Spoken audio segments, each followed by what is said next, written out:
Assalamualaikum dan salam sejahtera murid-murid. Cikgu harap murid-murid semua telah bersedia dan bersemangat untuk kita meneruskan sesi PDPR Bahasa Melayu pada hari ini. Jadi, pastikan sebelum murid-murid meneruskan sesi pembelajaran pada hari ini, pautan kehadiran telah diisi, okey?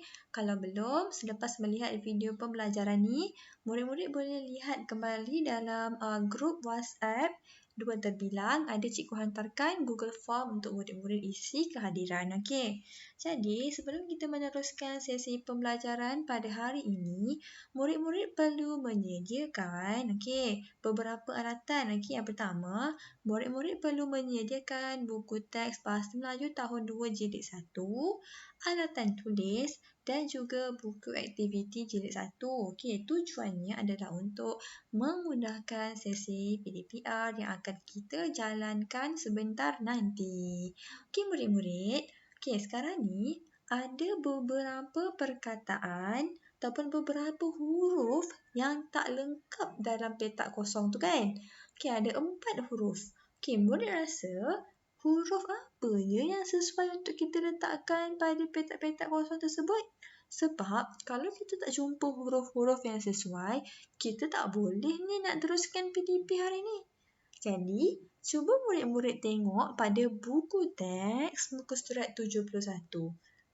Agak-agak kita nak belajar tentang apa hari ni?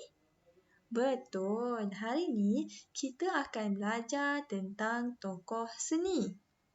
Okey, apa itu tokoh seni? Tokoh seni ini ialah orang-orang yang hebat ataupun orang-orang yang berpengaruh dalam bidang seni. Bidang seni ni boleh jadi pelbagai cabang. Ada seni lakonan, ada seni nyanyian, ada seni lukis. Jadi jom kita lihat tentang siapa kita nak belajar pada hari ini. Okey, di paparan ada gambar seorang wanita. Untuk pengetahuan murid-murid, beliau adalah seorang tokoh seni. Namanya siapa?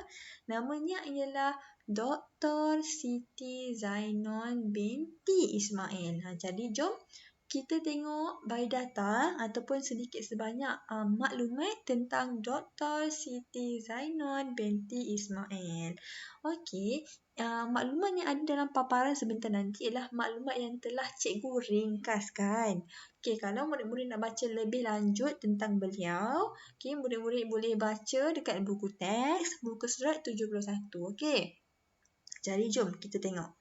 Nama penuh beliau ialah Dr. Siti Zainon binti Ismail.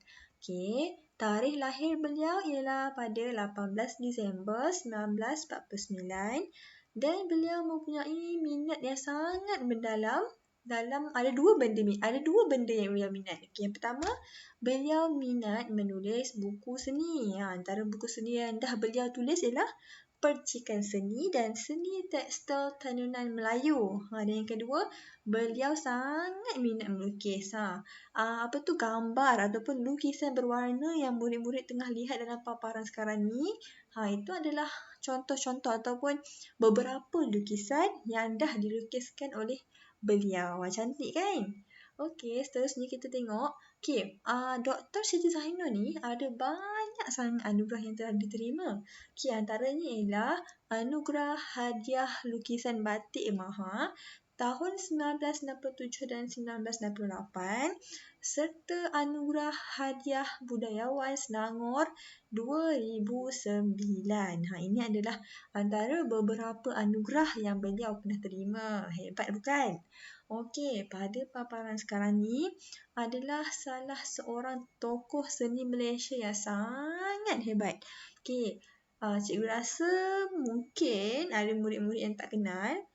Kalau tak kenal, lepas je daripada video ni, awak lihat video yang pengajaran cikgu ni, boleh tanya mak ayah, siapakah Tan Sri P. Ramlee? Tan Sri P. Ramlee ni merupakan tokoh seni Malaysia sangat hebat dalam bidang lakonan, dalam bidang nyanyian. Beliau sangat disegani. Waktu dulu-dulu, Tan Sri P. Ramlee ni sangat terkenal. Kalau murid-murid nak tahu lebih lanjut, boleh tanya ibu dan ayah. Mesti ibu dan ayah sangat kenal tentang ataupun seseorang yang bernama Tan Sri P. Ramlee ni. Okey. Jadi, setelah cikgu terangkan tentang tokoh seni, hari ni sebenarnya kita nak buat aktiviti imla. Jadi murid-murid perlu buka buku aktiviti Bahasa Melayu tahun 1, tahun 2, jilid 1, muka surat 81. Okey, kalau murid-murid dah buka, murid-murid akan nampak cerita ringkas ataupun tulisan ringkas tentang seorang lagi tokoh seni yang diberi nama Roslan Madun. Jadi kita akan membuat aktiviti imla ni menggunakan teks ringkas berkaitan Roslan Madun. Jadi macam mana kita nak buat aktiviti imla ni? Okey, sebentar nanti cikgu akan baca beberapa ayat. Okey, cikgu ulang.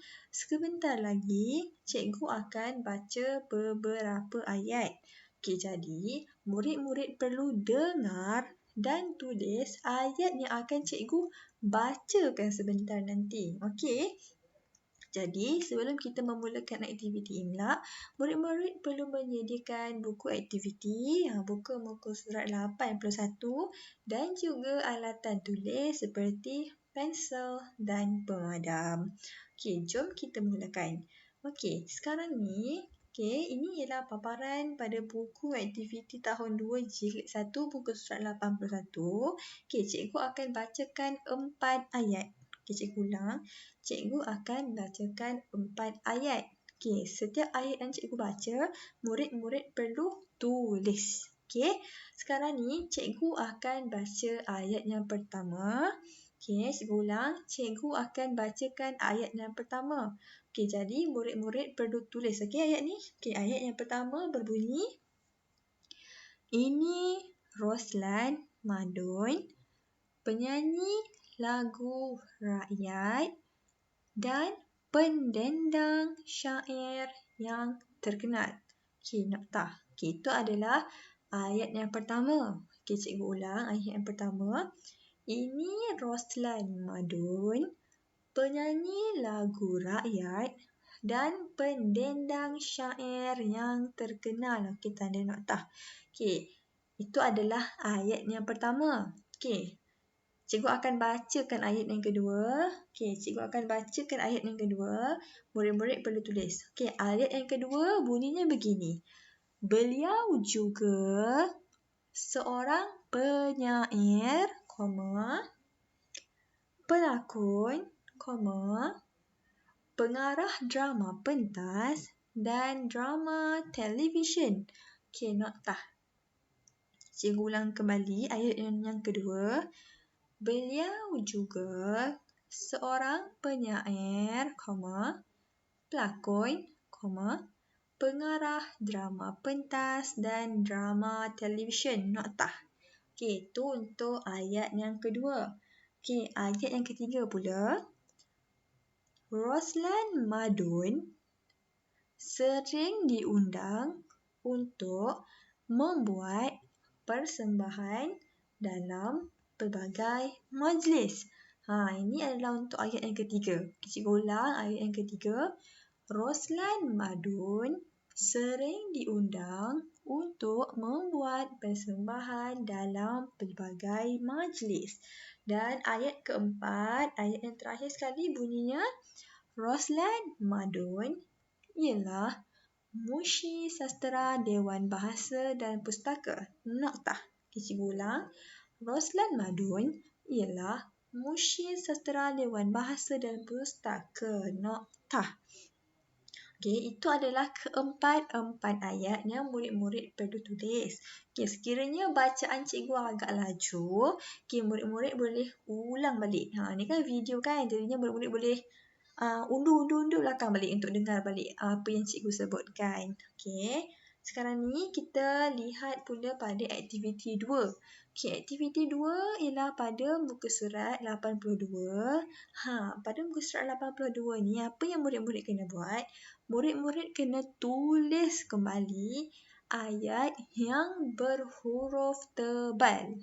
Jadi, jom kita tengok. Okey, ini adalah paparan pada buku aktiviti jilid 1 muka surat 82. Okey, ada empat ayat yang dihurufkan tebal. Okey, ayat yang pertama ialah seni tekad ialah seni menyulam benang emas atau perak pada kain dasar jenis baldu.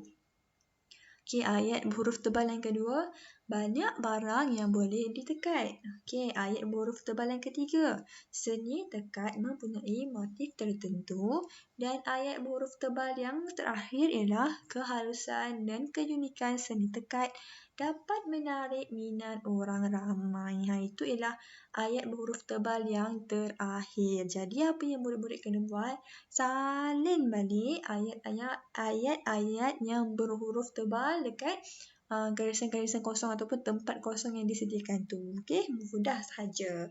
Jadi murid-murid, itu sahaja aktiviti kita untuk hari ini. Macam biasa, lepas dah siap tugasan, boleh hantar kepada cikgu secara personal untuk semakan dan bintang. Jadi terima kasih kerana telah menghadiri kelas PDPR Bahasa Melayu pada hari ini. Jumpa nanti. Assalamualaikum.